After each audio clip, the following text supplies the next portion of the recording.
What if Cinderella entered Squid Game, and the only way to escape poverty was surviving 6 deadly games? After years of abuse, debt, and humiliation, Cinderella receives a mysterious invitation promising enough money to change her life forever. But once she enters the hidden games beneath Seoul, she discovers hundreds of desperate players fighting to survive deadly childhood challenges. And near the end of this story, Cinderella learns someone from her own family secretly entered the competition too, and they're willing to sacrifice her to win. Cinderella's life was already falling apart long before the games began. Every morning started the same way: cleaning dishes, working exhausting jobs, listening to her stepmother remind her how worthless she was. Meanwhile, her 2 stepsisters spent every dollar Cinderella earned, and the deeper their family fell into debt, the more blame Cinderella received. But one night changed everything. After finishing another late shift at a convenience store, Cinderella noticed a strange man sitting alone inside the subway station. He smiled calmly, then offered her a simple game. If she won, he would give her money. At first, Cinderella refused, but after seeing the amount inside his briefcase, she changed her mind instantly, and within minutes, she walked away holding more cash than she earned in an entire month. Before leaving, the man handed her a black card, 1 phone number, 1 symbol, and 1 warning. If you truly want a different life, call before midnight. That sentence stayed inside Cinderella's head for days because she was running out of time. Debt collectors kept appearing outside the house. Her stepmother secretly borrowed money from dangerous people, and if the debt wasn't paid soon, someone in the family would disappear. So finally, Cinderella called the number. The next thing she remembered was waking up inside a massive room filled with hundreds of strangers wearing green tracksuits. Confused voices echoed everywhere. People panicked. Nobody understood what was happening. Then a giant screen turned on, and a masked man calmly explained the rules.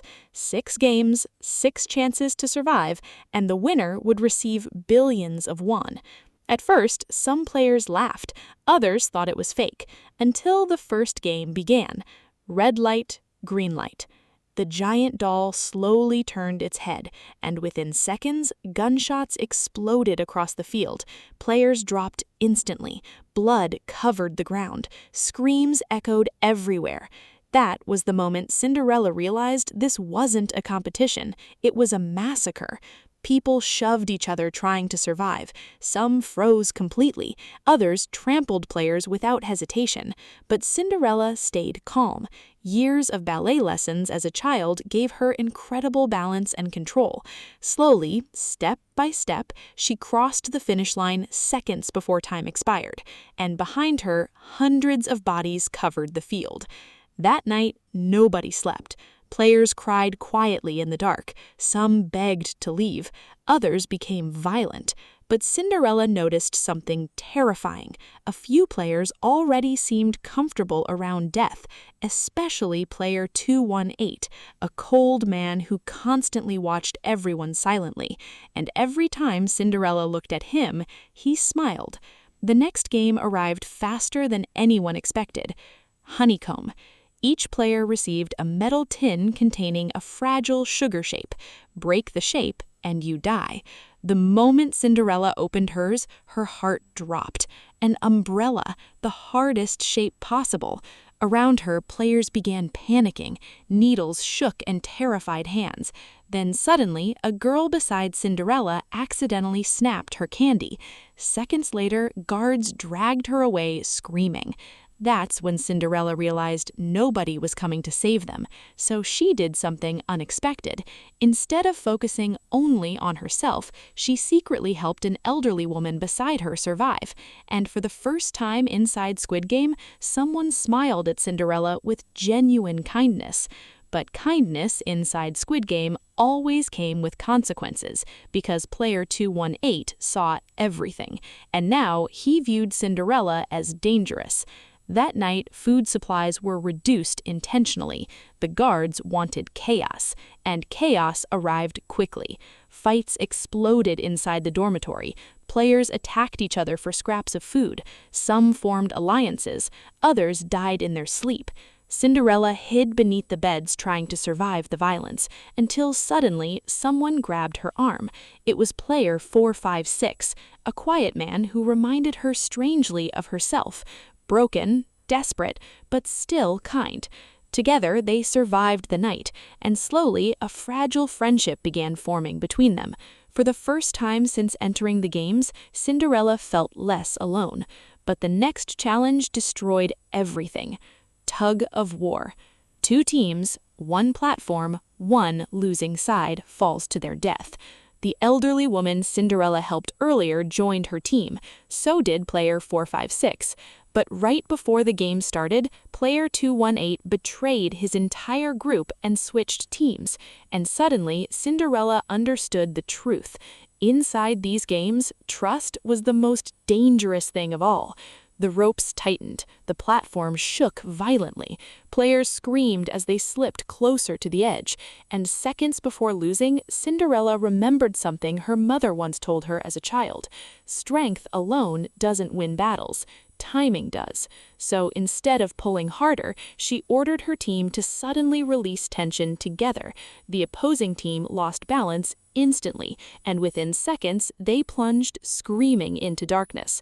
But Cinderella couldn't celebrate because she watched people die directly because of her decision, and something inside her slowly began changing. The games were turning everyone into monsters. Then came the marble game, the cruelest game of all. Players were forced to compete against someone they trusted, and only one person could survive. That's when Cinderella made the most horrifying discovery yet. Her opponent was her own stepmother. Somehow, she secretly entered the competition too. At first, Cinderella froze completely, but her stepmother only laughed, then calmly revealed the truth. She entered the games planning to sacrifice Cinderella from the beginning. The debt, the abuse, the cruelty, it was never accidental. Her stepmother blamed Cinderella for ruining her life after Cinderella's father died years earlier, and now she wanted to destroy her completely. Cinderella begged her to stop, but her stepmother only smiled colder, then cheated during the marble game to guarantee Cinderella's death. For a moment, everything felt hopeless, until Cinderella realized something. Her stepmother's greed had made one mistake. She underestimated her, so she tricked her into revealing hidden marbles she secretly stole. The guards saw everything instantly, and moments later, her stepmother was eliminated. As guards dragged her away screaming, she looked directly at Cinderella and whispered, "You survive this game, and you'll become just like me." Those words haunted Cinderella for the rest of the competition, because deep down, she feared it was true. By the final game, almost everyone was dead. Only Cinderella, player 456, and player 218 remained. Rain poured heavily across the arena. The final challenge began, and immediately player 218 betrayed player 456 without hesitation. The betrayal shocked Cinderella completely, but before player 218 could finish him, player 456 sacrificed himself to save Cinderella instead. His final words shattered her. "Don't let this place destroy who you are." Then he died in front of her, and for the first time, Cinderella stopped running, stopped crying, stopped surviving. Now she was furious. The final battle between Cinderella and player 218 lasted only minutes, but it changed everything, because instead of killing him immediately, Cinderella exposed the hidden knife he planned to use unfairly. The guards turned on him immediately, and moments later, player 218 was eliminated. Cinderella had won. Billions of won now belonged to her. The poverty was over, the suffering was over. But standing alone inside the empty arena, Cinderella realized something terrifying. The games never truly ended, because a part of her would remain trapped there forever. If you want more dark fairy tale reimaginings like this one, subscribe to What If Tales and watch the next story where Sleeping Beauty wakes up in a zombie apocalypse, because sometimes the real fairy tale is surviving long enough to escape the nightmare.